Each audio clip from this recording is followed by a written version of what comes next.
상하이의 숨막히는 열기 속으로 첫 발을 내디뎠을 때 린샤오는 거대한 용이 입을 벌리고 자신을 삼키려는 듯 착각에 빠졌다. 그녀의 고향 중국 서북부의 광활한 초원과는 너무나 다른 풍경이었다. 하늘을 찌르듯 솟아오른 마천루들은 강철과 유리로 된 거대한 숲이었고 밤낮 없이 이어지는 자동차 경적 소리는 낯선 도시의 불안한 심장 박동처럼 들렸다. 그녀의 약간 더 어둡고 건강한 피부톤, 깊고 큰 눈매, 전통 문양이 수놓인 낡았지만 정갈한 옷차림은 루자주의 금융무역구의 세련된 인파 속에서 금세 눈에 띄었다. 사람들은 마치 박물관의 유물을 보듯 힐끗거리는 시선을 던졌고 그때마다 샤오는 자신도 모르게 옷깃을 여미었다. 23, 린샤오는 가슴속에 품은 작은 별 하나를 따라 이곳 기회의 도시 상하이까지 왔다. 고향 마을에서는 모두가 그녀의 뛰어난 재능을 칭찬했고 그녀는 가족과 마을 사람들의 기대를 한 몸에 받는 아이였다. 그 기대가 때로는 무거운 짐이었지만 샤오는 그것을 동력 삼아 밤낮으로 공부해 마침내 상하이 유수의 IT 기업 드림테크의 인턴 자리를 따냈다. 그녀의 꿈은 이곳에서 자신의 능력을 증명하고 언젠가는 고향에 돌아가 자신과 같은 아이들에게 더 넓은 세상을 보여주는 다리가 되는 것이었다. 드림테크의 사무실은 그녀가 상상했던 것보다 훨씬 더 크고 현대적이었다. 반짝이는 대리석 바닥, 칸막이로 나뉜 수많은 책상들, 최신형 컴퓨터, 그리고 바쁘게 오가는 사람들. 모두가 세련된 옷차림에 자신감 넘치는 표정이었다. 샤오는 길게 따자내린 머리카락 끝을 매만지며 자신의 자리를 안내받았다. 창가였지만 창밖으로는 또 다른 고층 빌딩의 회색 벽만이 보일 뿐이었다. 린샤오 씨, 환영합니다. 저는 이 팀의 팀장 왕준입니다. 샤오가 막 짐을 풀고 어색하게 서 있을 때 한 남자가 다가와 말을 걸었다.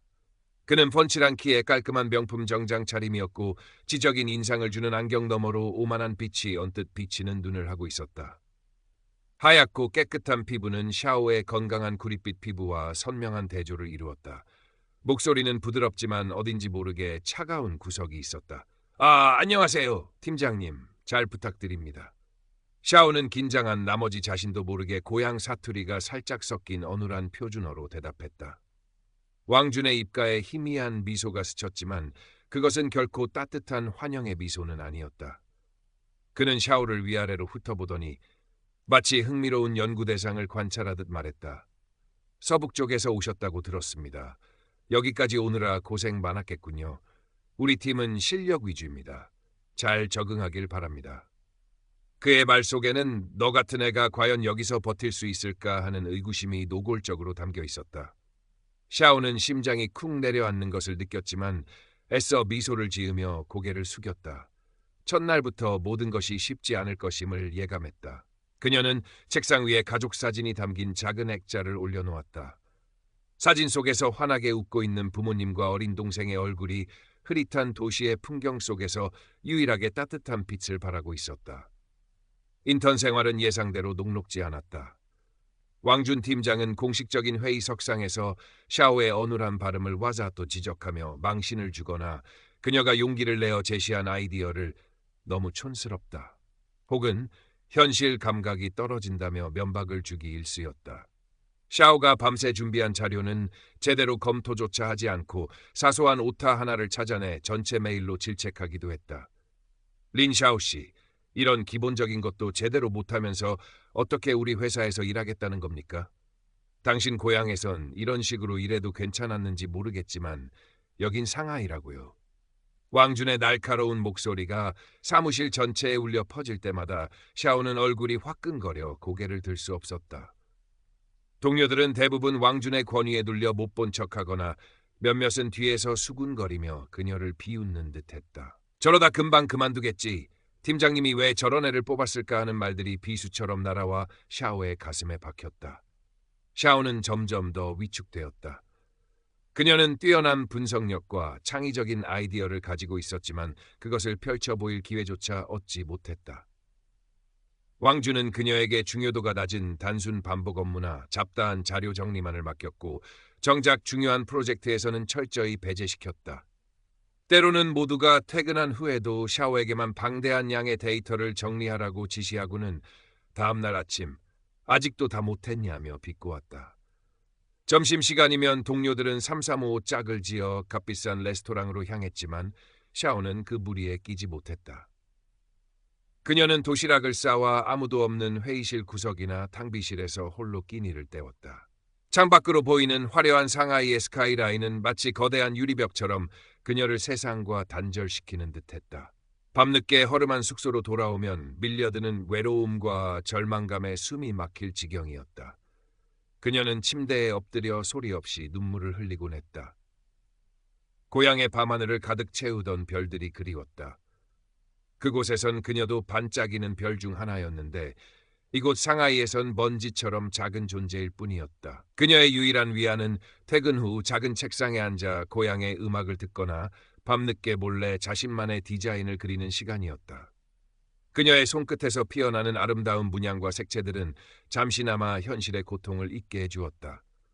창가에 놓인 작은 화분에 여린 잎사귀도 그녀에게는 소중한 친구였다. 매일 아침 물을 주며 샤오는 자신도 저 작은 식물처럼 척박한 환경 속에서도 꿋꿋하게 살아남으리라 다짐했다. 그러던 어느 날 샤오는 자신이 밤새워 작업했던 사용자 인터페이스 개선안이 다른 팀원의 이름으로 발표되는 것을 목격했다. 왕준이 교묘하게 그녀의 아이디어를 가로채 다른 팀원에게 넘긴 것이었다. 샤오는 온몸에 피가 차갑게 식는 것을 느꼈다. 배신감과 분노가 치밀어 올랐지만 그녀는 아무 말도 할 수 없었다. 그저 떨리는 손으로 주먹을 꽉 쥘 뿐이었다.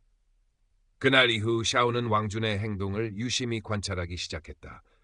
그의 위선적인 미소 뒤에 숨겨진 냉혹함, 동료들을 대하는 이중적인 태도, 그리고 자신을 향한 노골적인 경멸까지. 그녀는 더 이상 순진하게 당하고만 있지는 않겠다고 결심했다. 언젠가 진실을 밝힐 날을 위해 그녀는 조용히 증거를 모으기 시작했다. 왕준이 동료와 통화하며 자신을 험담하거나 자신의 아이디어를 폄하하는 내용을 우연히 듣게 되면 몰래 녹음 버튼을 눌렀다. 자신이 작업한 모든 파일에는 꼼꼼하게 타임스탬프를 기록해두었다. 절망의 늪에서 허우적거리던 샤오에게 작은 빗줄기가 찾아온 것은 예상치 못한 곳에서였다. 매일 아침 사무실을 청소하는 아주머니였다. 그녀는 샤오와 같은 소수민족 출신은 아니었지만 먼타지에서 고생하는 어린 딸을 둔 어머니였다. 아주머니는 샤오가 혼자 남아 야근하는 모습을 여러 번 보았고 그녀의 처진 어깨와 슬픈 눈빛에서 동병상련을 느꼈던 모양이다. 아가씨, 너무 기죽지 마. 옳은 일은 언젠가 빛을 보게 돼 있어. 힘내. 어느 날 밤 아주머니는 따뜻한 차 한 잔과 함께 그런 말을 건넸다. 샤오는 순간 울컥하며 눈물을 글썽였다. 아무도 자신을 알아주지 않는다고 생각했는데 이렇게 자신을 응원해주는 사람이 있다는 사실만으로도 큰 힘이 되었다. 또 다른 조력자는 곧 퇴사를 앞둔 옆 팀의 나이 많은 엔지니어였다. 그는 왕준의 악행을 어렴풋이 알고 있었지만 조직 내에서 목소리를 내기엔 힘이 없었다. 하지만 그는 샤오에게 가끔 기술적인 조언을 해주거나 자네 아이디어는 정말 훌륭해. 언젠가 인정받을 날이 올 거야 라며 격려해주곤 했다. 이런 작은 위로와 격려들이 모여 샤오는 다시 일어설 용기를 얻었다. 시간은 흘러 드림테크 전체에 사활이 걸린 대규모 경쟁 프레젠테이션이 코앞으로 다가왔다. 이 프로젝트의 성공 여부에는 왕준 개인의 승진뿐만 아니라 회사의 미래까지 달려 있었다. 왕준은 이 기회를 놓치지 않기 위해 더욱 교활하고 악랄해졌다. 그는 샤오가 밤낮으로 매달려 개발한 핵심 시뮬레이션 알고리즘과 혁신적인 디자인 컨셉을 마치 자신이 처음부터 구상한 것처럼 꾸며 발표 자료를 준비했다. 샤오의 이름은 어디에도 언급되지 않았다. 발표를 며칠 앞둔 어느 날 밤, 왕준은 샤오가 퇴근한 것을 확인하고 몰래 그녀의 컴퓨터에 접근했다. 그는 샤오가 만든 핵심 시뮬레이션 프로그램의 중요 코드 몇 줄을 교묘하게 수정하여 발표 당일 결정적인 순간에 시스템 오류가 발생하도록 조작했다. 그리고 그 오류의 원인이 된 파일 최종 수정자를 샤오의 이름으로 남겨두는 치밀함까지 보였다. 모든 책임을 샤오에게 뒤집어 씌우고 자신은 위기를 극복하는 유능한 리더의 모습을 연출하려는 속셈이었다. 샤오는 다음날 아침 출근하자마자 자신의 작업 파일이 미세하게 변경된 것을 감지했다. 파일 수정 날짜와 시간이 자신이 마지막으로 작업한 시점과 달랐다. 불안감에 휩싸인 그녀는 밤새 작업했던 원본 파일과 비교해 보았고 몇몇 중요한 코드 라인이 삭제되거나 변경된 것을 발견했다. 심장이 철렁 내려앉았다. 왕준의 악의적인 의도를 직감했지만 이미 발표는 내일이었다. 그에게 직접 따져 물을 수도 없었다. 그랬다가는 오히려 모든 것을 뒤집었을 위험이 더 컸다. 샤오는 절망감에 휩싸였다. 하지만 이대로 무너질 수는 없었다. 그녀는 밤새워 원본 코드를 다시 복구하려 했었지만 왕준이 심어놓은 오류는 생각보다 복잡했고 시간은 턱없이 부족했다. 그녀는 마지막 희망을 걸고 자신이 그동안 모아온 증거들을 다시 한번 확인했다. 왕준의 통화 녹음 파일, 아이디어 도용 정황이 담긴 메모, 원본 파일의 타임스탬프 기록들. 이것들이 과연 거대한 권력 앞에서 힘을 발휘할 수 있을까? 두려움이 엄습했지만 그녀는 고향의 별을 떠올렸다. 아무리 어두운 밤이라도 별은 빛을 잃지 않는다고 아버지가 항상 말씀하시곤 했다. 프레젠테이션 당일 드림테크의 대형 컨퍼런스 홀은 투자자들과 업계 관계자들 그리고 회사 경영진들로 가득 찼다. 왕준은 최고급 맞춤 정장을 입고 자신만만한 미소를 지으며 단상에 올랐다. 그의 매끄러운 발표가 이어졌고 청중들은 그의 현란한 언변과 화려한 시각 자료에 매료된 듯했다. 샤오는 객석 맨 뒤에서 떨리는 가슴을 안고 그 모습을 지켜보았다. 그녀의 손에는 작은 USB 메모리 스틱이 땀으로 축축하게 젖어 있었다.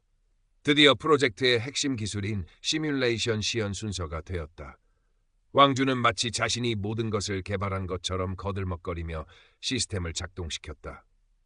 자, 이제 저희 드림테크의 혁신적인 기술이 어떻게 미래를 바꿀 수 있는지 직접 보여드리겠습니다. 그러나 그의 말이 끝나기도 전에 대형 스크린의 화면이 갑자기 깨지면서 알 수 없는 에러 메시지들로 뒤덮였다. 시뮬레이션은 멈춰버렸고 장내는 순간 정적에 휩싸였다. 투자자들의 얼굴에는 실망과 의혹의 빛이 떠올랐고 회사 임원들은 사색이 되었다. 왕준은 예상했던 시나리오였지만 마치 엄청난 충격을 받은 것처럼 과장된 표정을 지었다. 그는 즉시 마이크를 잡고 샤오를 향해 소리쳤다. 린샤오 씨, 이게 어떻게 된 겁니까? 당신이 최종 점검을 받지 않았습니까? 이런 중요한 순간에 이런 치명적인 실수를 하다니 회사에 막대한 손해를 입혔어요. 모든 시선이 객석 구석에 앉아있던 샤오에게로 쏠렸다. 수군거리는 소리, 비난의 눈초리, 그리고 동정인지 경멸인지 알 수 없는 표정들. 샤오는 얼굴이 새하얗게 질린 채 자리에서 일어섰다. 해고는 물론이고 어쩌면 법적인 책임까지 져야 할지도 모르는 절체절명의 위기였다. 그녀의 다리가 후들거렸지만 마음속 깊은 곳에서 뜨거운 무언가가 치밀어 오르는 것을 느꼈다. 더 이상 물러설 곳도 잃을 것도 없었다. 그녀는 천천히 하지만 단호한 걸음으로 단상을 향해 걸어갔다. 왕준은 의아한 표정으로 그녀를 바라보았다. 샤오는 마이크 앞에 서서 떨리는 목소리를 가다듬었다. 잠깐만요. 이것은 제 실수가 아닙니다. 장내가 다시 한번 술렁였다. 왕준의 얼굴에 당황한 기색이 스쳤다. 무슨 소리 하는 겁니까, 린 샤오 씨? 지금 변명하겠다는 건가요? 샤오는 왕준의 눈을 똑바로 쳐다보며 말했다. 그녀의 목소리는 더 이상 떨리지 않았다. 그동안 억눌려왔던 모든 분노와 서름 그리고 정의에 대한 갈망이 그녀의 목소리에 힘을 실어주었다. 변명이 아닙니다. 진실을 말씀드리려는 겁니다. 샤오는 숨을 한번 크게 들이쉬고 자신이 겪었던 모든 부당한 일들을 폭로하기 시작했다. 왕준이 어떻게 자신의 아이디어를 도용했는지, 어떻게 자신을 괴롭히고 업무에서 배제시켰는지, 그리고 오늘 이 시스템 오류가 왕준에 의해 의도적으로 조작된 것이라는 사실까지. 왕준 팀장님은 제가 개발한 핵심 알고리즘과 디자인 컨셉을 아무런 언급 없이 자신의 성과로 발표했습니다. 그리고 어젯밤 제 컴퓨터에 몰래 접근하여 이 시뮬레이션 프로그램에 고의로 오류를 심어놓았습니다. 모든 책임을 저에게 떠넘기기 위해서였습니다. 왕준은 격렬하게 반박했다. 말도 안 되는 소리. 증거 있습니까? 저 인턴이 지금 책임을 회피하려고 거짓말을 하고 있는 겁니다. 증거요? 물론 있습니다. 샤오는 침착하게 자신이 가져온 USB를 단상 위 노트북에 연결했다. 그리고 대형 스크린에 파일들을 띄우기 시작했다. 첫 번째 증거는 샤오 자신이 작업했던 원본 시뮬레이션 프로그램의 코드와 수정 기록이었다. 타임스탬프는 명확하게 그녀가 밤새워 작업했던 시간들을 가리키고 있었고 왕준이 조작한 파일과의 차이점을 명확하게 보여주었다.